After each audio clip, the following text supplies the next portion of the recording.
The biggest difference between Chris Pratt and the other two Chris's to play superheroes is that Evans and Hemsworth were naturally thin guys.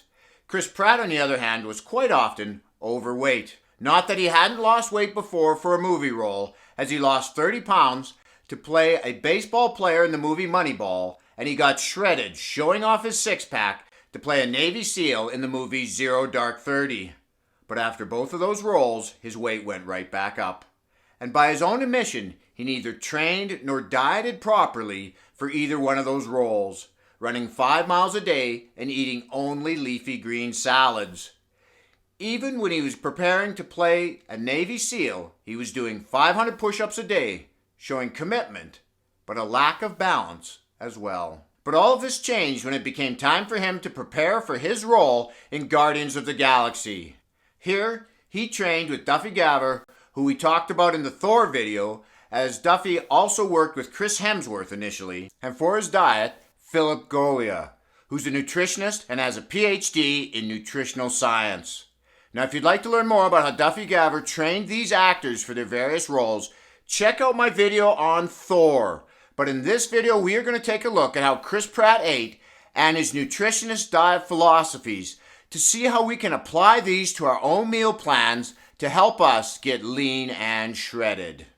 Now, one of the first things that Dr. Goglia recommended to Chris Pratt was to drink a half an ounce of water per pound of body weight. And this was for temperature regulation through sweating. For the doctor stated if he didn't have enough water in his system, then his body would want to store body fat to insulate his body and use that for temperature regulation instead. And not any fluids counted. As he said, in order for it to be defined as water, a fish must be able to swim in it.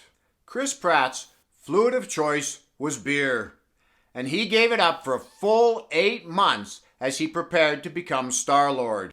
Alcohol is nutritionally void, and while we may enjoy a drink or two while we're out socially, it is something we need to be aware of. I know one of the biggest changes I made personally in my transformation was eliminating my 4 beer a day habit.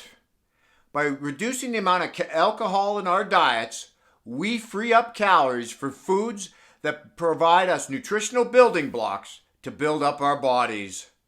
And another thing that Chris's nutritionist mentioned was focusing on single carbohydrate foods, such as potatoes, rice, yams, fruit, and vegetables, and avoiding multi-ingredient foods like breads, muffins, bagels, pastries, and cereal, essentially promoting a whole food source approach to eating.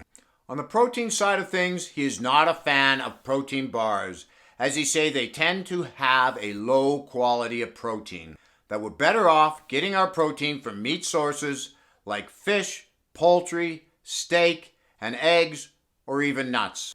Another thing that he recommends that I find interesting is that we should have a higher protein meal at the end of the day, because it's while we sleep at night that our bodies rebuild and repair our muscle. So Chris Pratt and other actors playing superheroes, dietary requirements change depending on the stage they're in their training, or how close they are to filming, and even their body composition affects how they should eat.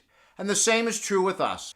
As we lose body fat and we become fitter, our dietary needs change, so we need to make adjustments. So whether you're a regular Joe like me, or you're an actor preparing for a role as a superhero, what we eat plays a significant role in our end result. So this is Lawrence from Fit and 50, signing out. Keep working out, keep having fun, and we will talk to you again in that next video.